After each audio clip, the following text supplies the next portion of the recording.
In today's video, I'm going to teach you adding groups on ClickUp, step-by-step guide. If you've been using ClickUp for a while, or you're just getting started, adding groups, called teams inside the platform, is one of the simplest ways to organize people and streamline collaboration. In this walkthrough, I'll guide you through the exact process from your workspace, explain what each action does, and share helpful tips so you can use this feature confidently and effectively.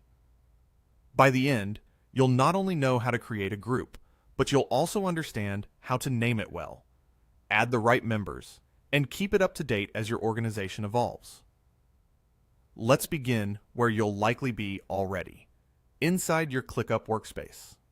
On the overview screen, you can see a high-level picture of your items, spaces, and activity. This is a great starting point because it confirms you're in the right environment and lets you orient yourself before making any account level changes. If you use multiple workspaces, double check that you're currently in the one where you intend to add a group. The group you create will belong to the workspace you have open. On the top left of the interface, look for your workspace button. This is your gateway to administrative settings and configuration areas you don't use every day, but that shape how your workspace functions. Go ahead and click it.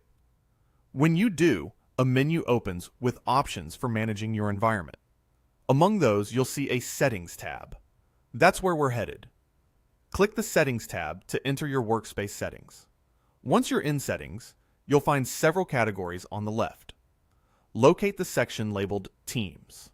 This is where ClickUp centralizes all your group management. In ClickUp, a team is essentially a group of users that you can reference collectively. Instead of assigning a task to multiple people one by one, you can assign it to the team and everyone in that group will be included. It also makes it easy to mention a group in comments, set up views filtered for a specific group, and coordinate permissions in a more structured way. If collaboration is central to your work, this section will quickly become a favorite. Before we proceed, it's important to mention a quick detail about plans and permissions because it can affect what you see. The ability to create multiple teams can vary depending on your ClickUp plan and your role inside the workspace. Some plans support unlimited team creation, while others place limits.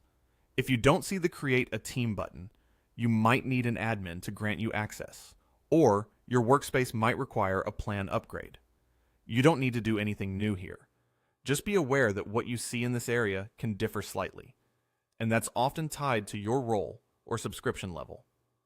Inside the Team section, look for the option to create a team. Click that. You're now setting up a new group. A small panel or window will prompt you for a name. This is where being intentional pays off. Choose a name that clearly communicates the purpose or function of the group. For example, if it's a functional department, something like marketing, design, or finance makes sense. If it's a cross-functional initiative, a name like Product Launch Crew or Campaign A Team can be helpful. The clearer and more consistent your naming is, the easier it will be for everyone to find and use the right group later on. Avoid including sensitive information or personal identifiers in the name.